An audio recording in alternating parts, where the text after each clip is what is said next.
Alors, je suis heureux d'être ici ce soir parce que c'est la première fois depuis plusieurs décennies qu'il y a eu spontanément une initiative qu'on appelle le débat citoyen, le mot est bien trouvé sans doute, à la suite de la publication d'une lettre de la conférence épiscopale du Togo. Et ça me réjouit personnellement. Parce qu'en réalité, quand nous avons créé le mouvement pour la diffusion de la doctrine sociale de l'Église, il y a 25 ans, au mois de septembre prochain, ça va faire 25 ans, le but est effectivement de faire connaître à la population ce qu'est la doctrine sociale de l'Église. Et le document que nous avons là sous la main relève de la doctrine sociale de l'Église. Le professeur Kokou l'a longuement expliqué sur Radio Maria et puis dans Présence chrétienne, je ne reviens pas là-dessus sur le plan doctrinal. Mais il faut savoir que l'Église est organisée d'une certaine manière et s'adresse et à cette fidèle et depuis l'encyclique Mater Magistrat de Jean 23 aux hommes de bonne volonté.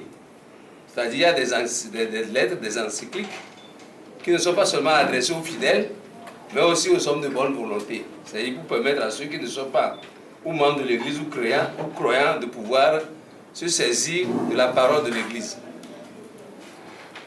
Alors au Togo, les évêques qui l'ont rappelé très bien dans cette lettre pastorale qui est une des meilleures, des plus belles lettres, en réalité il y en a sur une vingtaine publiées depuis 1960, il y en a à mon avis 3 et maintenant 4 qui sont fondamentales. Je vous les citerai tout à l'heure, nous allons parler et je vous dirai pourquoi. Au Togo, les évêques à plusieurs reprises sont intervenus et c'est tout ce qu'ils peuvent faire fondamentalement, c'est-à-dire ils exercent leur magistère, l'enseignement vis-à-vis, n'est-ce pas, de la société. Ils sont même allés loin, ils ont fait beaucoup d'actions, etc., etc. Mais le problème, c'est quoi? C'est que, les gens ignorent ce que c'est que l'Église. Ils ignorent ce que c'est que l'Église. Parce que les gens, quand on parle de l'Église, ils voient seulement les évêques et les prêtres. En réalité, et le Concile Vatican II l'a très bien expliqué dans le décret sur l'apostolat des laïcs, Apostolicam Actuositatem, il appartient aux laïcs, c'est-à-dire ceux qui ne sont ni prêtres ni évêques, il leur appartient de transformer la société et d'imprégner les valeurs évangéliques dans la société. Ce n'est pas le rôle des évêques, des pasteurs, même si je dois être concerné. Le pape François l'a dit la dernière fois. C'est les chrétiens. Quand vous prenez la direction du pays depuis jusqu'à présent, combien de chrétiens sont dans la gestion du pays? Ils sont nombreux. Ils sont souvent majoritaires. Mais ils oublient que leur manière d'exercer leur vocation de chrétien, c'est-à-dire de baptiser, c'est-à-dire de députer à la transformation de la société, c'est ce qu'ils doivent faire en tant que politiciens. Et c'est pour cela que j'ai toujours dit, répété, plus de 1000 fois, on ne peut pas faire la politique quand on est chrétien comme si on n'était pas chrétien. Ce n'est pas possible. Si on est chrétien, il y a des choses qu'on ne peut jamais faire. Ce n'est pas possible quand on est politicien. Ce n'est pas les évêques qui siègent à l'Assemblée nationale. Ce n'est pas les évêques qui travaillent au gouvernement. Ce n'est pas les évêques qui sont dans les institutions de la République.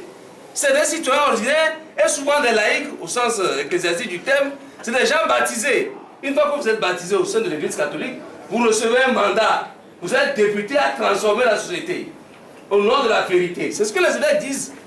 Vous ne pouvez pas agir si vous n'avez pas connaissance de la vérité.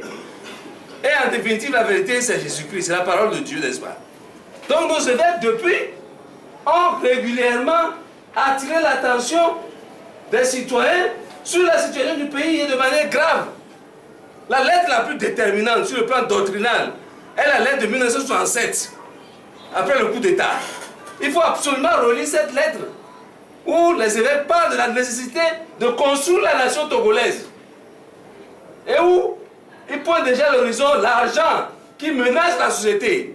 Tout est fait au nom de l'argent. Tout est fait au nom de l'argent. L'argent est devenu une idole. Il faut absolument lire cette lettre de 1967. Et j'en parle à chaque fois. Ensuite, en 1990, les évêques ont fait, ils ont choisi comme conférence une lettre pastorale intitulée, la première lettre c'est, dont je viens de parler, c'est lettre au cher fils du cher Togo. En 1990, ils ont sorti la lettre Le chrétien dans le Togo en pleine mutation, qui est un diagnostic précis de la situation du pays et surtout du comportement que le citoyen, le chrétien ordinaire, a pu faire pour contribuer à cette situation-là. Alors que c'est une demande la conversion. La lettre de 1990 est une invite à une conversion permanente et fondamentale. Il y a toute une série de questions méditatives que les évêques ont posées sur la corruption, sur la brutalité militaire, etc. Et demandent aux citoyens, aux chrétiens, de se convertir. Effectivement, si vous n'êtes pas converti, vous ne pouvez pas agir dans le bon sens.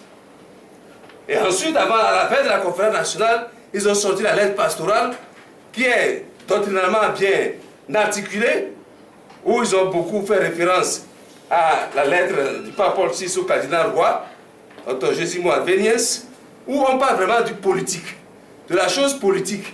Mais dans tout ça, ce qui est important, je reviens là-dessus, c'est qu'il appartient à ce qu'on appelle les laïcs, c'est-à-dire vous et moi, pour ceux qui sont dans l'église, j'entends. C'est à eux qui ça appartient d'agir pour transformer la société. Ne demandez pas aux évêques de faire des miracles. Et ce qu'ils peuvent faire, c'est ce qu'ils font là. Et cette lettre, en le lisant, vous êtes armés moralement, intellectuellement et même spirituellement pour agir. Mais ne demandez pas à l'évêque d'aller siéger au sein du Conseil des ministres pour prendre des décrets. Non. C'est leur rôle. Dans l'église, ce n'est pas les évêques, les prêtres. L'église, c'est tous les baptisés. Il y a eu une hiérarchie, notamment les évêques. Mais ceux qui sont, ils ont un mandat particulier, spécifique. Et c'est leur rôle. Mais c'est ceux-là précisément qu'on appelle laïcs. C'est-à-dire nous. C'est nous qui devons changer. Ce n'est pas parce que vous êtes devenu ministre que vous oubliez d'être chrétien. Ça n'a pas de sens. Un chrétien ne peut pas être ministre et passer son temps à voler le pays, à piller, systématiquement piller. Et je l'ai dit une fois sur les antennes nationales de la télévision, je l'ai dit sur TVT. Mais c'est inacceptable. Un chrétien ne peut pas faire ça. On ne demande pas d'être parfait ou d'être des saints. Mais il y a un minimum qu'il faut respecter. On ne peut pas faire la politique sans la morale et sans les principes. Donc c'est cet aspect important qu'il faut savoir, qui nous appartient à nous autres, ceux qui y croient bien évidemment, de se saisir de l'enseignement du magistère de l'Église, notamment au Togo, à travers les prises de position de la conférence épiscopale, pour agir là où on est. Quand tu es fonctionnaire, tu travailles de la manière la plus honnête. Non, je vais terminer là. Je suis à la fin. Quand tu es fonctionnaire, tu travailles correctement. Quand tu es militaire, tu travailles correctement. Quand tu es commerçant, tu travailles correctement. Eh bien, c'est l'ensemble de ces agirs dans les différentes situations qui permettent au pays d'avancer. Je vous remercie.